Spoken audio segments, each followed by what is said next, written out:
इस कलयुग में दुखी कौन है ये सुन लेना। कलयुग जब आया तो सबसे पहले वार किस पे किया? गौ माता पे सबसे पहले। क्यों? क्योंकि ये गाय जो है इसके पास वो गुण है, गौ माता के पास वो गुण है। अगर ये नष्ट हो जाएगी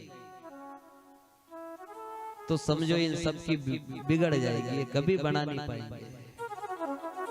अरे अपने घर पर अपने आंगन में अगर गौ माता है, अपने गांव में अगर गौशाला है, तो समझ लेना सांवरिया सेठ की बहुत बड़ी कृपा है। गोलोक धाम आपके गांव में बसा हुआ है। अब तो आप सब जुड़ जाओ और तन मन धन का सहयोग करके आप इस भाव के साथ गौ सेवा करो कि कहीं ऐसा ना हो कि गौ माता की सेवा में कमी रह जाए। ये सेवा दान सबसे बड़ा दान। जब राजा परीक्षित ने देखा कि सूखे कांटे जैसे गौ माता है, उसके पास एक बैल खड़ा है जो एक पैर पे खड़ा है, और वो कौन है? धर्म। तो बोले धर्म के 4 पैर थे। कितने? 4। एक सतयुग में गया, क्या गया? बोले सत्य गया। सत्य का पैर। त्रेता युग में पवित्रता का गया। अब आप देखो पवित्रता का रही। लोग तीर्थ यात्रा भी करने जाए तो वहाँ ढाबे पे भोजन करे, और ढाबे पे भोजन करे तो देखो आप वहाँ तो अपवित्रता ही है नहीं। कोई कैसे भोजन बना रहा है, कोई जूते सहित बना रहा है, कोई शराब पी के बना रहा है, तो कोई कैसे बना रहा है, किसी बर्तन में क्या बनाया उसी में वो बना दिया, और वही अपन सब ने खाया। जैसा खाओगा अन्न वैसा हो जाएगा मन। वो तीर्थ यात्रा में गए, वहाँ भी लड़ाई रंगा चल रहा है, धमाधम हो रहा है, वहां भी द्वेष भाव चल रहा है, वहां भी जलन चल रही है, वहां भी लोग तंबाकू खा के तीर्थ में थूक रहा है। क्यों? क्योंकि अन्न ने हमारी बुद्धि भ्रमित कर दी, बुद्धि भ्रष्ट कर दी है। हम ये भी नहीं सोच पाए कि तीर्थ में आए हैं तो पवित्रता के साथ रहे, कहीं ऐसा ना हो कि मैं यहाँ और पाप करके चला जाऊं। कथा को समझना, एक एक शब्द को बड़े भाव से लेना, ऐसे ऊपर के मन से नहीं लेना है। कितने धर्म के कितने चरण हैं? 4। सत्य, पवित्रता, दया और दान। कितने पैर गए? सत्य गया, पवित्रता गई, दया गई। अब कलयुग में बचा क्या है? बोले दान। कलयुग में सबसे बड़ा जो फल है वो दान है।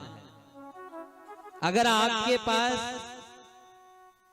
धन नहीं है, लक्ष्मी नहीं है, तो इस शरीर से सेवा दान कर दो।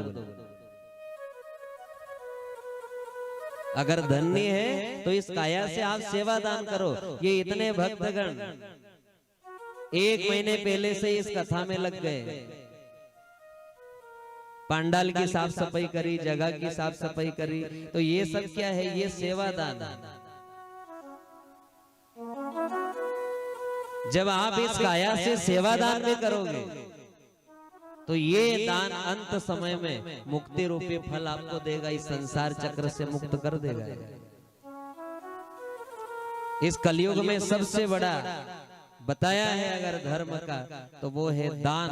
अगर आप दान कर रहे हो तो दान करते समय आप कभी भी ये मत सोचो कि मेरा धन घट गया है। नहीं, पानी बाड़े नाव में, घर में बाड़े दाम, दोनों हाथ उलेचिए यही अकल को काम। अगर भगवान दे रहे हैं तो आप ऐसे सत्कर्म में लगाते हैं। लेकिन यह दान करने की महिमा बताई है कि दान भी करो तो सुपात्र को करो। जहां दान देने से, जिस पात्र में दान देने से आपके दान की कदर हो, उस पात्र में दान करो। किस पात्र में? जिस पात्र में आपके दान की कदर हो। अब लोग दान भी करे तो क्या करे? ब्याह शादी में जाए और बड़े बड़े लिफाफे भर के, क्यों? अरे ये बड़े लोग हैं, इनकी आपने कोई इससे कम देना ही नहीं, इससे कम देना ही नहीं। तो वो भी तो आप गिफ्ट दे रहे हो, तो वो कहाँ दे रहे हो? ध्यान देना। हम ये नहीं कह रहे ब्याह शादी में मत दो, लेकिन जब सत्संग का मामला है, कथा का मामला है, तो अपन पीछे हट जाते हैं। क्यों? अरे जेब में हाथ डालने लग जाते हैं। तो इसका अर्थ ये है कि माया ने अपने को ठग लिया है कि जहां जहां भी अपने को बनानी थी वहां वहां अपन बिगाड़ रहे। समझ रहे कथा को कि जहां जहां अपने को बनानी थी वहां अपन बना नहीं रहे, वहां बिगाड़ रहे हैं। कि भगवान ने लक्ष्मी दिए है तो लक्ष्मी को कहाँ लगाना है वहां लगाओ। जहां लक्ष्मी लगे तो लक्ष्मी कहे कि मैं नारायण के काम आई है, मैं सत्कर्म में आई। क्योंकि लक्ष्मी कहाँ रहती है? भगवान के चरणों में। लक्ष्मी को अच्छा कहाँ लगता है?